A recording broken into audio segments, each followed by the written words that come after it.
En la cena, mi madre me abofeteó y gruñó: «Tienes 15 minutos para largarte». Mi padre y mi hermana aplaudieron. Sonreí, saqué un archivo y dije: «Entonces a ustedes les quedan 5». Mi nombre es Lidia Solari, tengo 35 años, y mi vida se rige por reglas. Como especialista en cumplimiento normativo, mi trabajo consiste en encontrar la lógica dentro del caos de las corporaciones, en trazar líneas claras donde otros prefieren las sombras. Mi mundo es uno de datos, de regulaciones, de consecuencias predecibles. Un mundo en blanco y negro. La familia de la que provengo, en cambio, vive en una perpetua y deslumbrante zona gris. El mensaje llegó un martes por la tarde, una vibración intrusiva en la silenciosa concentración de mi apartamento en la colonia Roma Norte. Era de mi madre, Gracia. Como siempre, era breve, casi un telegrama, desprovisto de cualquier calidez. Cena familiar el sábado. Celebramos la licencia del nuevo hospital en San Ángel. Asistencia obligatoria. Leí las palabras 2, 3 veces. Asistencia obligatoria. No era una invitación, era una citación. Y como siempre, sentí esa punzada familiar en el estómago, una mezcla de deber filial y el instinto primario de huir. Hacía casi 2 años que mantenía una distancia prudente, un armisticio no declarado que consistía en llamadas de cumpleaños que duraban menos de 5 minutos y mensajes navideños genéricos. La paz se mantenía siempre y cuando yo no hiciera olas, siempre y cuando permaneciera en mi carril, la hija invisible, la que eligió un camino, aburrido, en lugar del deslumbrante imperio médico que ellos habían construido, Clínica Solari. La cena, por supuesto, no era para mí. Era un acto más en el gran teatro de los Solari, y yo era una extra requerida para llenar un asiento y aplaudir en el momento justo. Me recosté en mi sofá, el resplandor de la pantalla del celular iluminando mi rostro, y sentí el peso de 35 años de ser un apéndice en mi propia historia familiar. Deslicé el dedo por conversaciones antiguas. Críticas veladas disfrazadas de preocupación. Segura que ese apartamento no es muy pequeño, Lidia. Valentina acaba de cerrar un trato millonario, qué orgullo. ¿Tú qué tal? ¿Sigues con tus papelitos? Una parte de mí, la parte que la terapia aún no había logrado erradicar, susurró una idea estúpida y traicionera: quizás esta vez sea diferente. Quizás el éxito monumental del nuevo hospital los había ablandado. Quizás mi madre, por una vez, me miraría y vería algo más que una decepción silenciosa. Era una esperanza ridícula, y lo sabía. Pero era la última brasa de una hoguera que me había negado a extinguir por completo. Decidí ir. No por ellos, me dije, sino por mí. Para cerrar un capítulo. Para confirmar, de una vez por todas, que la distancia no era solo una elección, sino una necesidad para mi supervivencia. Pero la Lidia que trabaja auditando a multinacionales no deja nada al azar. Si iba a entrar en la boca del lobo, no lo haría desarmada. Pasé los siguientes días preparándome. Elegí mi atuendo con el cuidado de un general antes de la batalla, un vestido sastre de líneas limpias, color azul marino. No era un vestido para impresionar, era un uniforme. Era mi armadura. Me hacía sentir competente, serena, controlada.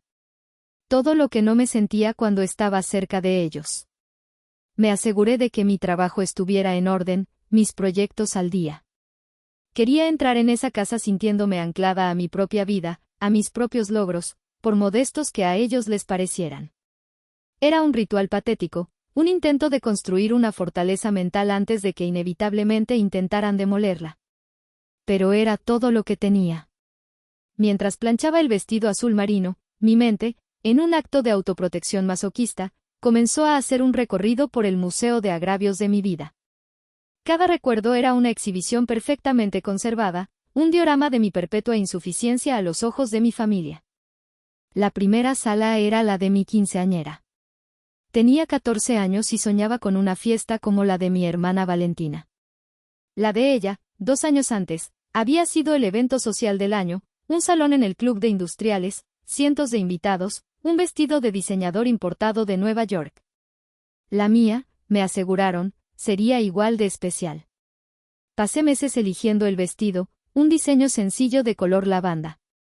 Una semana antes de la fiesta, mientras mi padre y yo practicábamos el vals en la sala, mi madre entró, con esa expresión de serena autoridad que siempre precedía a una sentencia. Lidia, cariño, tenemos que hablar, dijo, alisando una arruga inexistente en un cojín. Tu padre y yo hemos decidido que una gran fiesta es, un poco ostentosa. Además, ha surgido una inversión muy importante para la clínica, y debemos ser prudentes. La inversión importante, supe después, fue el depósito para un viaje de un mes por Europa que Valentina recibió como regalo de graduación anticipado. Mi fiesta de 15 años se convirtió en una cena familiar íntima, en un restaurante italiano de Polanco. Mientras comíamos pasta, el álbum de fotos de la fastuosa fiesta de Valentina yacía sobre la mesa de centro en casa, un recordatorio brillante de lo que yo nunca tendría. Esa noche, me quité el vestido lavanda y lloré en silencio, no por la fiesta, sino por la facilidad con la que mis sueños podían ser liquidados en favor de los de mi hermana. La siguiente exhibición era el día de mi graduación universitaria, a los 22. Me gradué con honores, la primera de mi clase en la carrera de finanzas. Di el discurso de la generación. Mis padres y Valentina habían prometido estar en primera fila. Mientras hablaba desde el podio, busqué sus rostros entre la multitud. Solo vi asientos vacíos. Aparecieron 2 horas después, justo cuando la ceremonia terminaba y yo estaba sola, sosteniendo mi diploma entre familias que se abrazaban y reían. Lo sentimos tanto, mi vida, dijo mi madre, dándome un beso al aire. Valentina tenía un almuerzo de negocios con unos inversionistas que no podía cancelar. Ya sabes cómo es esto. Valentina ni siquiera se disculpó, estaba ocupada revisando su teléfono. Me felicitaron con una palmada en la espalda y se fueron 15 minutos después. El marco de plata que me regalaron, grabado con la fecha equivocada, todavía está guardado en una caja en mi armario. La exhibición más reciente, y quizás la más dolorosa por su cotidianidad, era de mi cumpleaños 35, apenas el mes pasado. Pasé el día esperando una llamada que nunca llegó. Sabía que no debía esperar nada, pero la esperanza es una mala hierba terca. Cerca de la medianoche, vibró mi teléfono. Era un mensaje de texto de Valentina. Felicidades, hermanita. Mamá dice que pensaba llamarte, pero se quedó atrapada en una junta del consejo directivo. Una mentira tan torpe que era casi un insulto. Minutos antes, había visto una historia en Instagram de mi madre, Gracia, riendo con sus amigas en el spa del Hotel St. Regis, con una copa de champán en la mano. Ni siquiera se habían molestado en coordinar sus excusas. Yo no era una prioridad. Era un punto en la lista de tareas pendientes que simplemente se había pospuesto para el día siguiente, o quizás para siempre. Terminé de planchar el vestido. El vapor había borrado cada arruga, pero no podía hacer nada por los pliegues grabados en mi memoria. Cada uno de estos recuerdos no era un incidente aislado, o eran los pilares de la estructura familiar. Valentina era el sol, y yo era un planeta distante, existiendo solo en relación a su luz, a su calor, a su inmensa gravedad. Este sábado, volvería a entrar en esa órbita. Pero esta vez, llevaba mi propia luz, una luz fría y dura, la luz de la verdad. Y estaba lista para ver qué sombras proyectaría. La cadena de acontecimientos que me llevaría a esa cena de sábado no comenzó con la invitación, sino 3 semanas antes, en un día gris y lluvioso. Había ido a la mansión de mis padres en Lomas de Chapultepec, una fortaleza de piedra y cristal que siempre me había parecido más un museo que un hogar. El pretexto era recoger algunos libros de texto de la universidad que había dejado en el cuarto de huéspedes, libros que de repente sentí una necesidad irracional de recuperar, como si quisiera rescatar los últimos vestigios de la persona que era antes de entender completamente las reglas del juego familiar. La puerta principal estaba entreabierta, algo inusual en una casa con tanta seguridad. Entré en silencio. La empleada doméstica probablemente estaba en la cocina. Me dirigí a la escalera cuando un sonido me detuvo, la voz de mi padre, Ramiro, resonando desde su despacho, cargada de un pánico que rara vez mostraba. No me importa lo que diga el proveedor de Panamá, gritaba al teléfono. Este lote de stents cardíacos es basura. Basura, te digo. tienen una tasa de fallo del doble de lo permitido. Encuentra una manera de deshacerte de ellos antes de que la COFEPRIS nos caiga encima y empiece a husmear. Me quedé helada en el pasillo, oculta por la sombra de una enorme escultura de bronce. Mi corazón empezó a latir con fuerza, no por miedo, sino por el zumbido de 1000 alarmas encendiéndose en mi cabeza. Proveedor de Panamá. Stents defectuosos. COFEPRIS. Eran piezas de un rompecabezas que mi mente de auditora comenzó a ensamblar instintivamente. Unos segundos después, mi padre salió del despacho, casi chocando conmigo. Dio un respingo. Lidia. ¿Qué haces aquí? Creí que no había nadie. Su rostro pasó del pánico a una irritación mal disimulada. Tartamudeó una excusa sobre problemas menores de logística y un proveedor incompetente. Pero yo ya había visto la verdad en sus ojos. Yo, la experta en detectar fraudes, había tropezado con la evidencia de uno en el corazón de mi propia familia. Solo vine por unos libros, dije, mi voz sorprendentemente firme. Ya me voy. Esa noche no pude dormir. Las palabras de mi padre se repetían en mi cabeza. Durante los siguientes días, hice lo que mejor sé hacer, investigar. Usando bases de datos públicas y mi conocimiento de las estructuras corporativas offshore, tiré del hilo.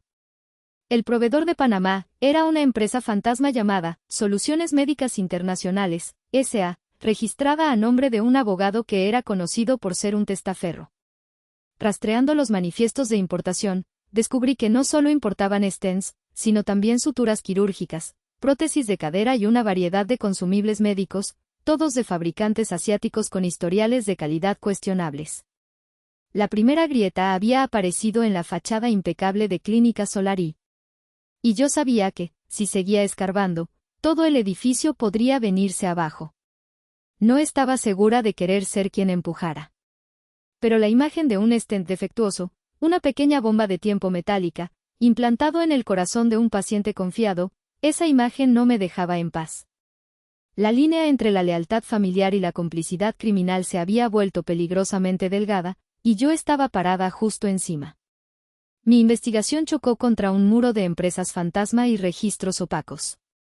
Necesitaba a alguien de dentro, alguien que conociera los secretos. Solo había una persona en el mundo que encajaba en esa descripción y que aún podría hablar conmigo, mi tío Mateo. El tío Mateo era el hermano menor de mi madre, un médico brillante y el cofundador original de Clínica Solari. Hacía 10 años, después de una amarga disputa familiar, había sido expulsado de la compañía que él mismo ayudó a crear. La versión oficial, contada con pesar por mi madre en las cenas navideñas, era que Mateo no tenía la visión para los negocios y se había vuelto demasiado idealista. La verdad, sospechaba yo, era mucho más turbia. Lo encontré en un viejo café de Coyoacán, un lugar con olor a café tostado y a nostalgia. A sus 60 y tantos años, el tío Mateo parecía cansado, pero sus ojos conservaban una inteligencia aguda. Al principio, se mostró reacio. Lidia, ¿por qué remover el pasado?, dijo, revolviendo su café con leche. No ganarás nada bueno enfrentándote a tu madre y a Ramiro. No se trata de ganar, tío. Se trata de stents cardíacos defectuosos, repliqué, y le conté lo que había escuchado. Su expresión cambió. El cansancio dio paso a una resignación sombría. Dejó la cucharilla y me miró fijamente. Así que finalmente está pasando. Siempre supe que su codicia los destruiría. Durante la siguiente hora, mi tío me pintó el cuadro completo. Me contó cómo, después de que él se negara a firmar un contrato con un nuevo proveedor farmacéutico que ofrecía medicamentos más baratos pero con una eficacia dudosa, Gracia y Ramiro lo habían acusado de sabotear la rentabilidad de la empresa. Lo marginaron, le quitaron sus responsabilidades y finalmente lo obligaron a vender sus acciones por una fracción de su valor. Tu madre. Gracia siempre fue ambiciosa, dijo con una tristeza profunda. Pero Ramiro la envenenó con esta idea de que la ética es un lujo. Empezaron a cortar esquinas, primero con cosas pequeñas, como los proveedores de lavandería, y luego con cosas más grandes. Farmacéuticos. Equipos. Yo no podía ser parte de eso. ¿Cómo lo hicieron? ¿Cómo ocultaron todo?, pregunté. Me dio la pista que necesitaba. Pueden falsificar facturas y manipular auditorías externas. Pero no pueden borrar a los pacientes. Busca los informes internos de incidentes adversos. Cada vez que un material falla, cada vez que un paciente tiene una reacción inesperada, se tiene que registrar. Deben tener un sistema para enterrar esos informes, para que nunca lleguen a las aseguradoras ni a la COFEPRIS. Si encuentras eso, los tienes. Antes de irme, mi tío puso su mano sobre la mía. Su piel era cálida y arrugada. Ten cuidado, Lidia. Estás haciendo algo muy peligroso. Tu madre no solo elimina a sus rivales de negocios. Los borra de la historia familiar. Mírame a mí. ¿Estás segura de que quieres pagar ese precio? Su pregunta se quedó flotando en el aire viciado del café. Salí a la luz del sol, pero sentí un frío recorrer mi espalda. La advertencia de mi tío no era solo sobre perder mi lugar en la familia, era sobre ser borrada, convertida en un fantasma, en una anécdota de una sobrina, difícil y resentida. El riesgo era inmenso. Pero la imagen del rostro de mi tío, un hombre bueno que había sido aplastado por la ambición de su propia hermana, encendió algo en mí. Esto ya no era solo por pacientes anónimos. Ahora también era por él. La pista de mi tío Mateo era crucial, pero necesitaba acceso. Acceso que no podía conseguir desde fuera. Y entonces, el catalizador llegó de la fuente más inesperada. Eran las 2 de la madrugada de un jueves cuando mi teléfono sonó, despertándome de un sueño inquieto. Era un número desconocido. Contesté con cautela. Lidia, susurró una voz al otro lado, tensa y quebrada. ¿Eres tú, Lidia? Tardé un segundo en reconocerla. Era Javier, el marido de Valentina.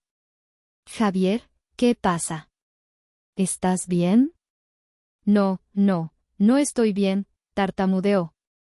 No puedo hablar por teléfono. ¿Podemos vernos? Mi instinto me gritó que era una trampa. Pero el pánico en su voz era demasiado real. No nos veremos. Pero puedes enviarme un correo a esta dirección. Le di una dirección de correo electrónico encriptada que usaba para casos sensibles. Cuéntame qué pasa. Colgó sin decir más. 1 hora después, llegó el correo. Era un torrente de culpa y miedo. Javier, un administrador de hospitales competente pero débil de carácter, había sido el encargado de implementar muchas de las políticas de optimización de costos de Ramiro.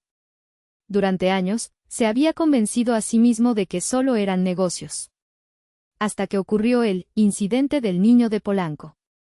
Hace 2 meses, un niño de 10 años ingresó en la clínica Solari de Polanco para una apendicectomía de rutina. Durante la operación, la sutura interna, proveniente de uno de los proveedores asiáticos baratos, se rompió. El niño desarrolló una peritonitis severa y estuvo al borde de la muerte. Sobrevivió, pero con secuelas permanentes en su sistema digestivo. La familia, furiosa, amenazó con demandar. Fue entonces cuando Javier vio la verdadera maquinaria de los Solari en acción. No hubo disculpas. Hubo amenazas legales veladas, intimidación y, finalmente, un acuerdo de confidencialidad y un pago de 5 millones de pesos para comprar su silencio. Pero eso no es lo peor, Lidia, escribió Javier en su correo. El padre de ese niño es un subprocurador de la República. Si alguna vez decide investigar por su cuenta, no se detendrá ante nada. Y sé a quién van a culpar. Yo firmé las órdenes de compra de esas suturas. Valentina y tu padre me hicieron firmarlas. Me usarán de chivo expiatorio. El miedo lo había quebrado. El correo terminaba con una súplica: no quiero ir a la cárcel por ellos. Te lo contaré todo. Al día siguiente, un sobre llegó a mi oficina a través de un servicio de mensajería anónimo. Dentro, había una memoria USB. La inserté en un portátil seguro y aislado de la red. Contenía todo. correos electrónicos internos discutiendo cómo gestionar los informes de incidentes adversos. Hojas de cálculo que detallaban los márgenes de beneficio obtenidos al usar materiales de calidad inferior. Y la joya de la corona, copias de transferencias bancarias a una consultora fantasma propiedad del cuñado de un comisionado del ayuntamiento, el mismo que había acelerado la aprobación de la licencia de construcción para el nuevo hospital en San Ángel. Miré los archivos en la pantalla, sintiendo una mezcla de horror y una extraña y fría validación. Ya no eran sospechas. Eran hechos. Esto no era solo fraude, era un ataque sistemático contra la confianza pública, un crimen que se medía no solo en pesos, sino en vidas humanas. La gota que había derramado el vaso no había sido un insulto más o un desplante. Había sido la vida arruinada de un niño de 10 años. Y yo tenía la prueba. Con la memoria USB de Javier en mi poder, el juego había cambiado. Ya no era una investigadora buscando pruebas, ni era la guardiana de una verdad devastadora. Las siguientes 48 horas se convirtieron en una carrera contra el tiempo, impulsada por la cafeína y una creciente sensación de finalidad. Mi apartamento dejó de ser un hogar y se transformó en un centro de mando. Extendí todos los documentos sobre la mesa del comedor, los manifiestos de importación, las transcripciones de mis conversaciones con el tío Mateo, los archivos de Javier. Cada pieza del rompecabezas estaba allí. Mi trabajo ahora era construir un caso tan sólido, tan irrefutable, que ni el ejército de abogados de mi padre pudiera encontrar una sola fisura. Mientras trabajaba, noté algo extraño en mis manos. Estaban firmes. Mi mente, que durante semanas había sido un torbellino de dudas y angustia, ahora estaba singularmente enfocada. El caos de mis emociones se canalizó hacia el orden de mi trabajo. Clasificar correos electrónicos, cruzar referencias de transferencias bancarias, anotar inconsistencias en los informes, cada acción era metódica, precisa. Era mi forma de lidiar con el dolor. No podía procesar la traición de mi familia a nivel emocional, así que la procesé como un caso de estudio, como el mayor desafío profesional de mi vida. Era como si dos Lidias existieran simultáneamente. Una, la auditora, trabajaba con una eficiencia despiadada, resaltando fraudes y construyendo una línea de tiempo delictiva. La otra, la hija, la hermana, observaba desde la distancia, horrorizada. Mientras mis dedos tecleaban un resumen sobre cómo Clínica Solari había sobornado a un funcionario municipal, mi mente proyectaba la imagen de mi madre sonriéndome en una vieja fotografía de la infancia, una de las pocas en las que yo era la protagonista. Sentí una punzada de dolor tan aguda que tuve que detenerme y respirar hondo. No sentía alegría por su inminente caída. Sentía el dolor de un cirujano que sabe que debe amputar una parte de su propio cuerpo para sobrevivir. Cada página que imprimía, cada archivo que guardaba, era un corte. Al final del segundo día, tenía 3 copias idénticas de un expediente de auditoría completo, encuadernado profesionalmente. El documento, de más de 200 páginas, detallaba cada transgresión, cada soborno, cada vida puesta en riesgo. El siguiente paso fue la protección. Primero, me reuní con una abogada especializada en protección a denunciantes, una mujer formidable que revisó el expediente con una ceja levantada y una sonrisa de satisfacción profesional. Esto no es una pistola humeante, señorita Solari, me dijo. Esto es un arsenal. Dejé una copia con ella. La segunda copia la deposité en una caja de seguridad en un banco, con instrucciones claras para mi abogada en caso de que algo me sucediera. La tercera, la llevé conmigo. Era mi póliza de seguro. Mi último acto de preparación fue enviar un correo electrónico encriptado a Ismael Cruz, un respetado periodista de investigación del periódico Reforma. El correo era breve: tengo una historia sobre Clínica Solari que sacudirá a la ciudad. Le contactaré en 48 horas.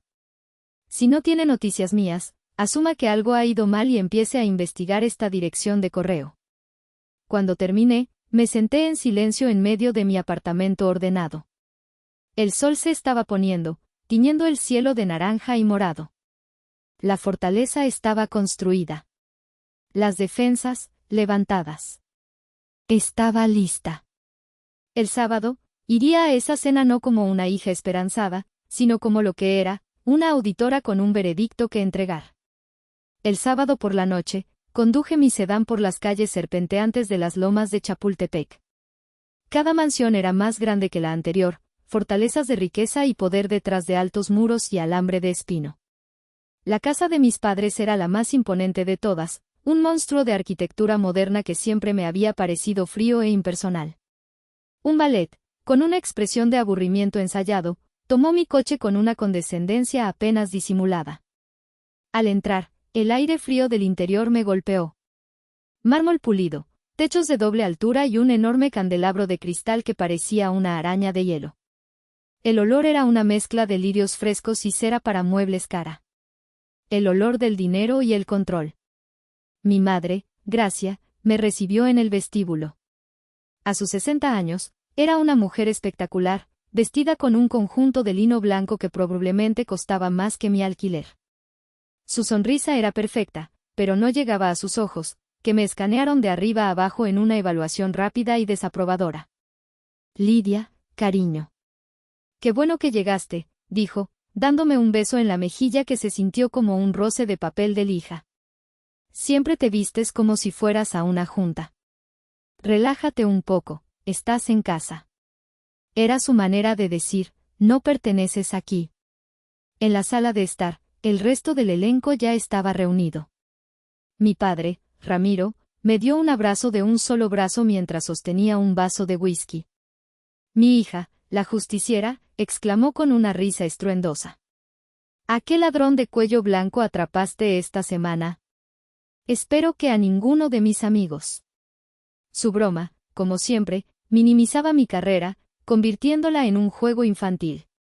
Mi hermana Valentina, deslumbrante con un vestido rojo que acentuaba su aire de heredera, me dedicó una sonrisa perezosa. Hermanita, te ves cansada. Tantos papeles deben ser agotadores, ¿verdad? A su lado, su esposo Javier parecía una sombra, pálido y tenso. Evitó mi mirada. La conversación fluía a mi alrededor, un torrente de nombres de personas importantes, destinos de vacaciones exóticos y cifras de negocios mareantes. Yo era una isla de silencio en medio de su océano de autocomplacencia. Me serví una copa de vino y observé la función. Valentina era la estrella, por supuesto. Relató con gran detalle cómo había, encantado, a un subsecretario de salud para conseguir un permiso exclusivo. Mi padre la escuchaba con el pecho hinchado de orgullo. Mi madre asentía, añadiendo detalles sobre la gala benéfica que presidiría la próxima semana. Valentina acaba de cerrar un contrato de seguro exclusivo para todos los empleados de Grupo Carso, anunció mi padre, mirándome directamente, como si me retara a igualar eso. ¿Y tú, Lidia, qué novedades? El trabajo va bien, respondí, mi voz sonando plana en la acústica de la habitación. Acabo de terminar una auditoría para una empresa farmacéutica alemana. Ah, farmacéuticas, intervino mi madre con una sonrisita. Un negocio complicado. Hay que saber navegarlo. No todo es blanco y negro, como en tus libros de contabilidad. Era una pulla directa, una justificación preventiva. Me limité a sonreír y tomar un sorbo de vino. No había venido a discutir. Había venido a escuchar. A dejar que se condenaran a sí mismos con sus propias palabras, con su propia arrogancia. Y me estaban dando todo lo que necesitaba. La función apenas comenzaba, y yo tenía un asiento en primera fila para el acto final. Nos sentamos a la mesa del comedor, una larga extensión de caoba pulida bajo el peso del candelabro de cristal. El servicio de plata brillaba, las copas estaban dispuestas con precisión militar. Era el escenario perfecto para la farsa familiar. Mientras una empleada servía una sopa fría de aguacate, mi madre, en su papel de matriarca benévola, levantó su copa. Quiero proponer un brindis, dijo, su voz resonando con una autoridad practicada. Por el futuro. Por el nuevo Hospital Solari de San Ángel. Un proyecto de 1.000 millones de pesos que no solo es un hito para nuestra empresa, sino un legado de la familia Solari para la salud de esta ciudad. Salud, corearon mi padre y Valentina. Javier murmuró algo ininteligible en su copa. Yo levanté la mía, mis labios formando una sonrisa que se sentía como una máscara de yeso. El legado. La ironía era tan espesa que casi podía cortarla con el cuchillo de la mantequilla. La conversación, como era de esperar, giró en torno al proyecto. Mi padre se jactaba de cómo había conseguido el terreno, un antiguo parque comunitario, por un precio de ganga. Valentina describía con entusiasmo los planes para el ala de turismo médico de lujo, con suites que rivalizarían con las de un hotel de 5 estrellas. Escuché en silencio, cada palabra una nueva capa de indignación sobre mi alma. Hablaban de salud como si fuera una mercancía, de pacientes como si fueran clientes, y de la ética como si fuera un obstáculo molesto. En un momento dado, Ramiro se rió. La clave del éxito, Lidia, algo que quizás no entiendas, es la optimización de costos. Cualquiera puede construir un hospital caro. Pero construir uno rentable, eso es un arte. Fue mi oportunidad. Dejé mi cuchara con cuidado sobre el plato, el pequeño sonido atrayendo la atención de todos. Miré a mi padre con una expresión de curiosidad profesional. Eso es fascinante, papá, dije, mi tono era tranquilo, casi académico. Solo por curiosidad, ¿cómo es que la Comisión de Urbanismo del Ayuntamiento aprobó el informe de impacto ambiental tan rápido? Según el procedimiento estándar, un proyecto de esa envergadura requiere un mínimo de 6 meses de revisión. Parece que ustedes lo lograron en 6 semanas. El silencio que cayó sobre la mesa fue instantáneo y pesado. Mi padre parpadeó, sorprendido por la especificidad de mi pregunta. Valentina dejó de sonreír. Javier se atragantó con su agua. Fue mi madre quien rompió el silencio, su voz suave como el terciopelo pero con un filo de acero. Lidia, por favor. No empieces con tus interrogatorios. Estamos celebrando. No es un interrogatorio, mamá. Es una pregunta profesional, respondí, sin apartar la vista de mi padre. Es una eficiencia notable. Me encantaría aprender cómo lo lograron. Valentina soltó una risa forzada. Ay, hermanita. Siempre tan literal. Papá tiene contactos. Gente que entiende que el progreso no puede esperar por la burocracia. No es nada siniestro. Ah, contactos, repetí, asintiendo lentamente. Ya veo. Pero todos en esa mesa sabían que yo veía mucho más. Había introducido una variable que no esperaban, los hechos. La cena continuó, pero algo se había roto. La atmósfera festiva se había evaporado, reemplazada por una tensión palpable. Había dejado de ser una espectadora silenciosa. Me había convertido en una amenaza. Y todos lo sabían. Si aún no estás suscrito al canal, haz clic en el botón de suscripción y activa la campanita para no perderte ninguna de nuestras historias. Tu apoyo significa todo para nosotros. Si esta historia te parece interesante, déjale un like. También me encantaría saber de qué ciudad eres, déjanos el nombre de tu ciudad en los comentarios. Ahora, empecemos con la historia. El segundo plato, un filete de robalo con una salsa exótica, fue servido en un silencio tenso. La conversación se había vuelto forzada, llena de pausas incómodas. Mis padres y Valentina intentaban ignorar la bomba que yo había lanzado, hablando de trivialidades, de un viaje a Vail, de la nueva colección de un diseñador. Pero sus sonrisas eran frágiles, sus miradas se desviaban constantemente hacia mí, la auditora sentada en su mesa, la juez silenciosa de su festín. Sabía que tenía que empujar una vez más. No por crueldad, sino para confirmar lo que mi corazón ya sabía. Para obligarlos a quitarse las máscaras por completo. Esperé a que mi madre terminara una anécdota sobre cómo había conseguido la mesa principal en una gala benéfica. Luego, con la misma calma calculada, me dirigí a ella. Hablando de hacer el bien, mamá, comencé, y vi cómo sus músculos faciales se tensaban. Me enteré de un caso muy triste en la clínica de Polanco. Un niño de 10 años, una apendicitis. Parece que hubo complicaciones serias. El rostro de Javier se volvió del color de la cera. Valentina dejó caer su tenedor, que golpeó el plato con un ruido estridente. Mi padre me fulminó con la mirada. Fue Gracia, mi madre, quien respondió. Su voz era un susurro helado. Los negocios tienen riesgos, Lidia. A veces ocurren cosas desafortunadas. Por eso tenemos los mejores seguros y abogados. Claro, asentí. Pero, ¿no sería mejor tener las mejores suturas quirúrgicas? He oído que las complicaciones surgen cuando el material es de mala calidad. ¿Quizás tiene algo que ver con esos envíos de Med Supply Asia?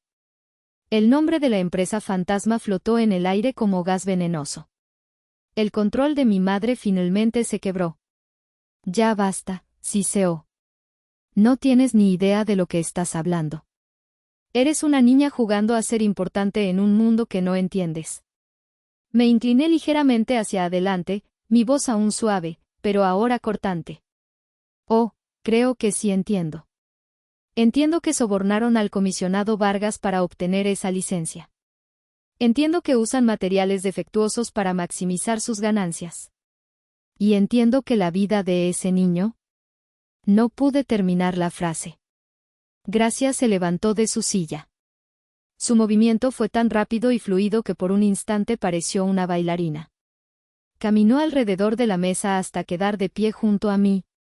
Su rostro, normalmente un lienzo de serenidad y elegancia, estaba contraído en una máscara de furia pura. Yo permanecí sentada, levantando la barbilla para mirarla a los ojos.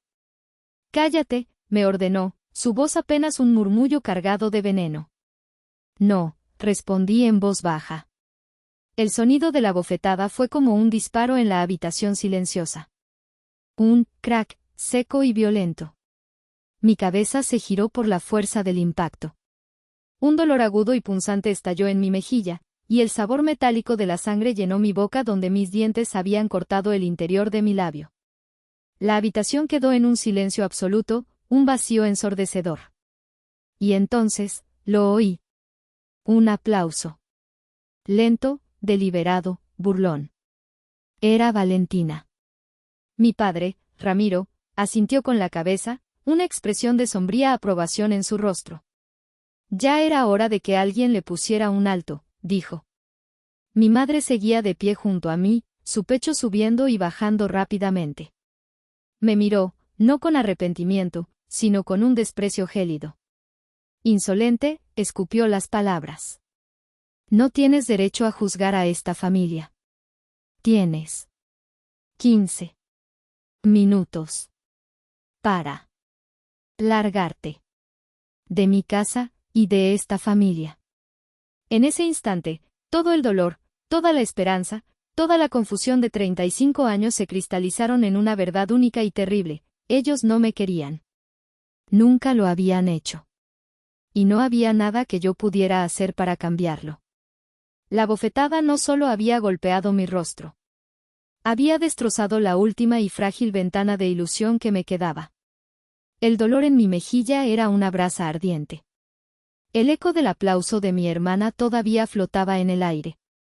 Los miré a todos, a mi madre, jadeando con una furia justiciera, a mi padre, asintiendo con aprobación, a Valentina, con una sonrisa de triunfo cruel en sus labios. En sus rostros no vi ni una pizca de remordimiento. Vi alivio. El alivio de haber expulsado finalmente al elemento defectuoso, a la pieza que nunca encajó. Y en medio de mi dolor, sentí algo inesperado. Una calma. Una claridad helada y absoluta. El fin de la esperanza es, a su manera, una liberación. Ya no tenía que intentarlo más. Ya no tenía que audicionar para un papel que nunca me darían. El telón había caído. Lentamente, sin una sola palabra, levanté la servilleta de lino de mi regazo. Me la llevé a los labios y la retiré. Una pequeña mancha de sangre la teñía de rojo. La dejé sobre la mesa, una pequeña bandera de mi rendición o de mi declaración de guerra. No voy a necesitar 15 minutos, dije. Mi voz no tembló. Salió firme, nivelada, la voz que usaba en las salas de juntas cuando presentaba hallazgos irrefutables. La sonrisa de Valentina vaciló. Mi madre frunció el ceño, confundida por mi falta de lágrimas, por mi repentina compostura. Con un movimiento deliberado, Me incliné para recoger mi bolso, que descansaba junto a mi silla.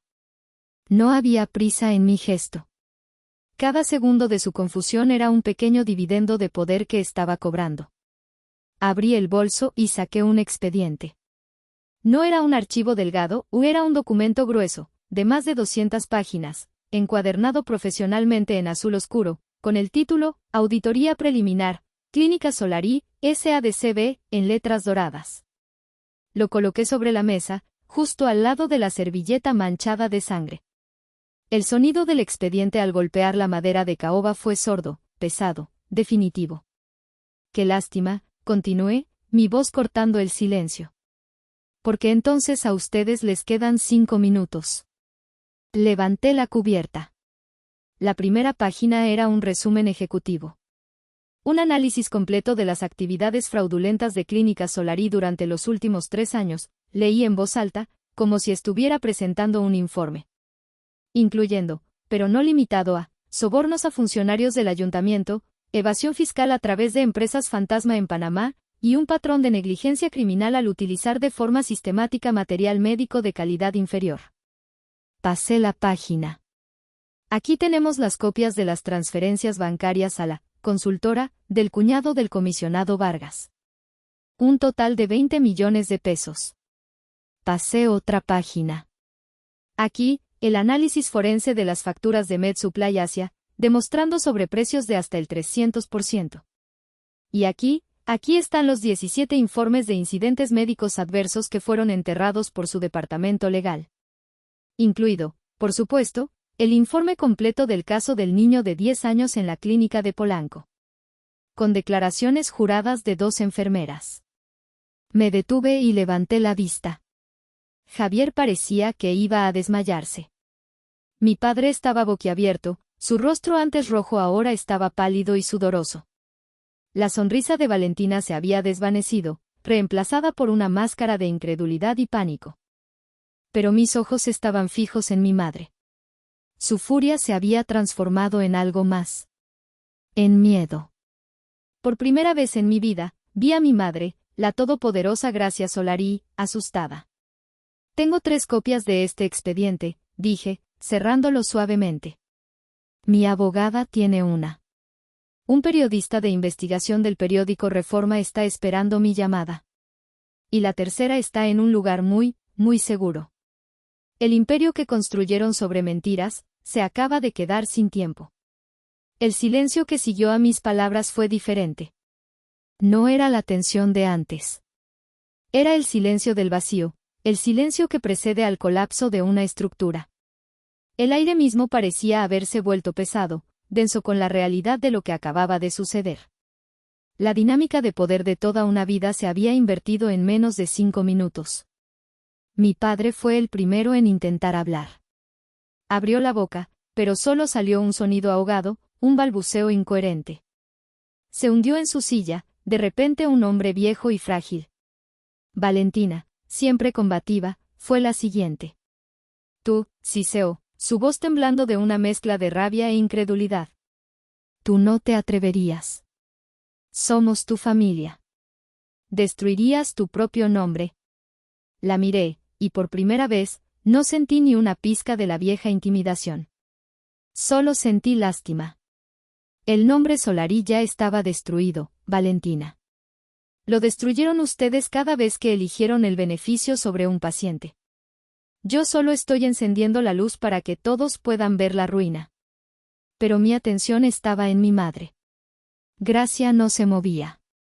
Estaba pálida como el mármol, sus manos apretadas en puños sobre el mantel. Sus ojos, normalmente llenos de un poder calculador, ahora estaban vacíos, mirando el expediente azul como si fuera una serpiente venenosa. Toda su vida la había dedicado a construir este imperio, a controlar cada variable, a proyectar una imagen de perfección intachable. Y ahora, su propia hija, la variable que siempre había despreciado, la había despojado de todo control. Finalmente, habló. Su voz no era más que un susurro roto. ¿Qué es lo que quieres, Lidia? ¿Dinero? ¿Quieres una parte de la compañía? Dilo. Todo tiene un precio.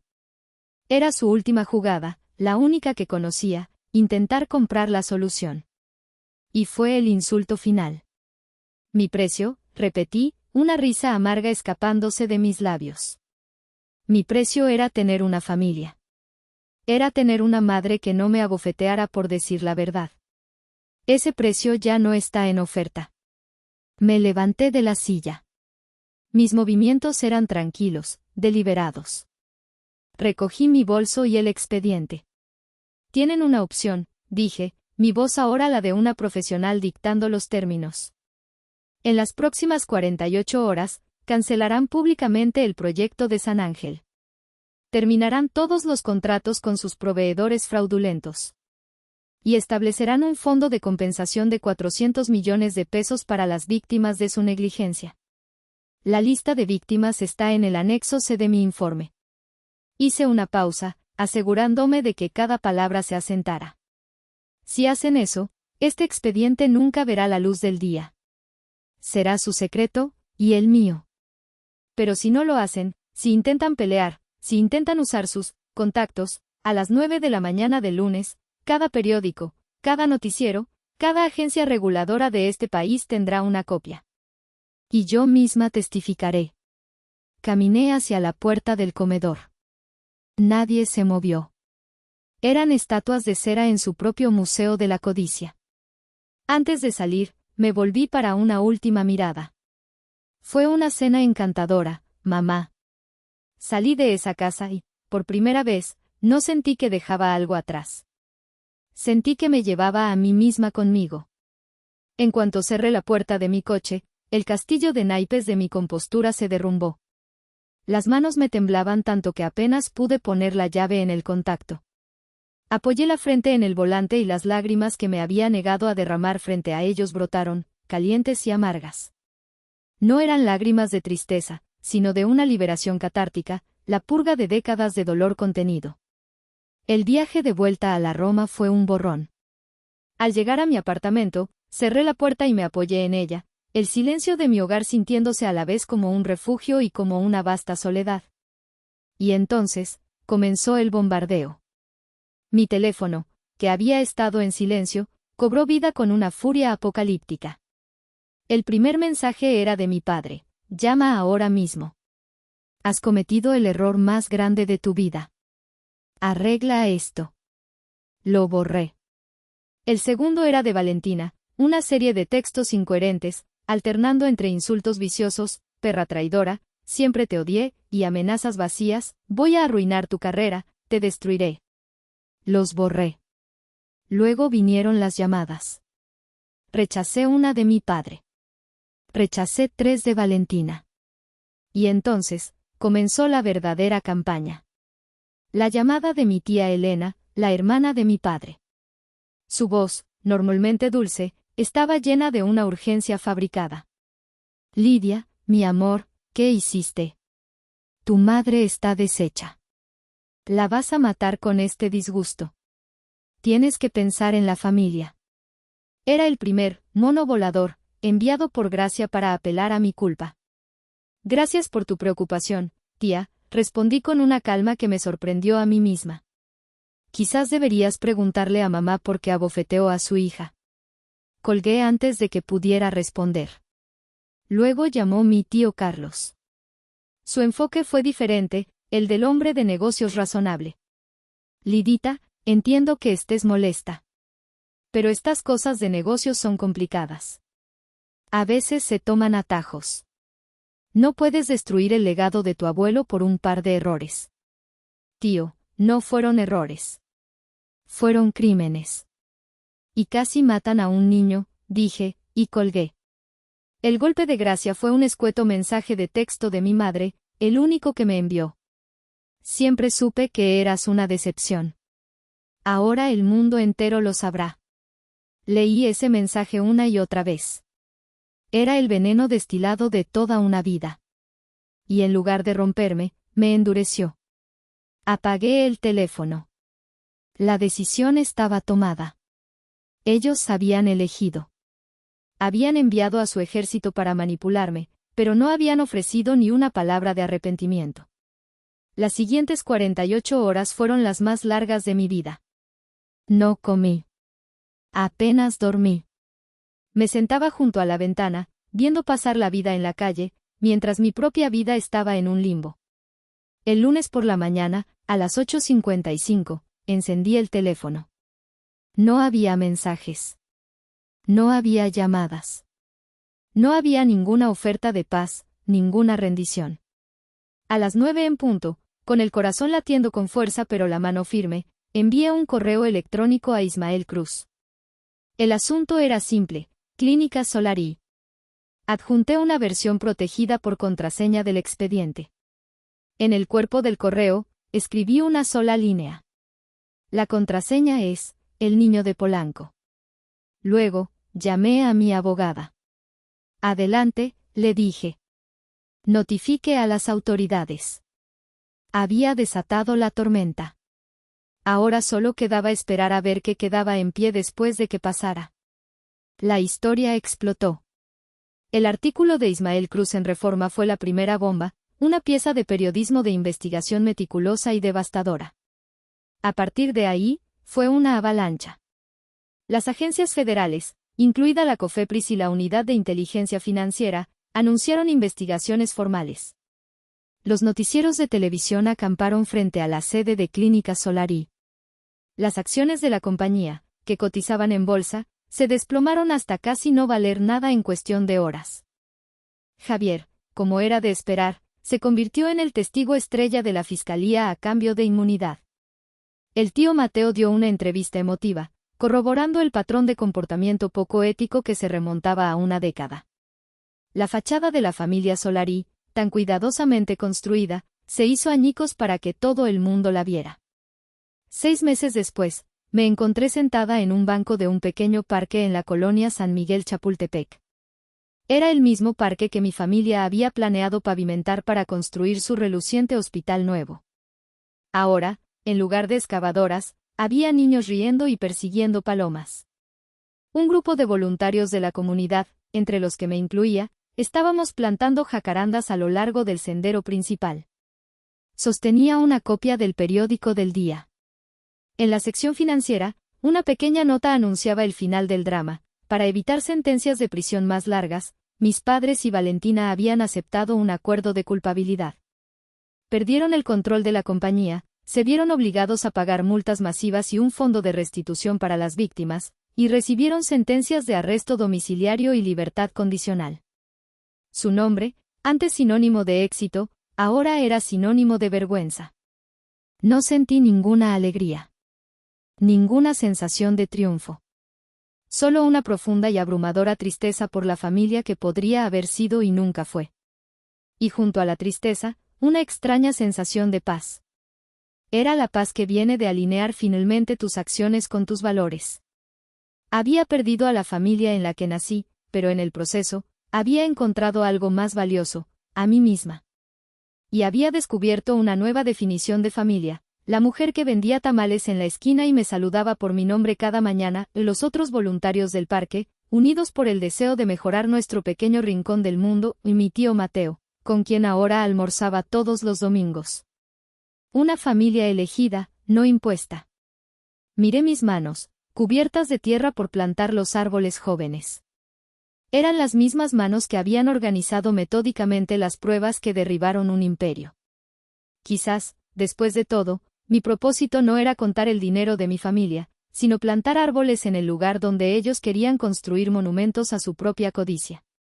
La aprobación que busqué desesperadamente durante 35 años nunca llegó de ellos. Pero la encontré en la sonrisa agradecida de un padre cuyo hijo recibiría una compensación justa.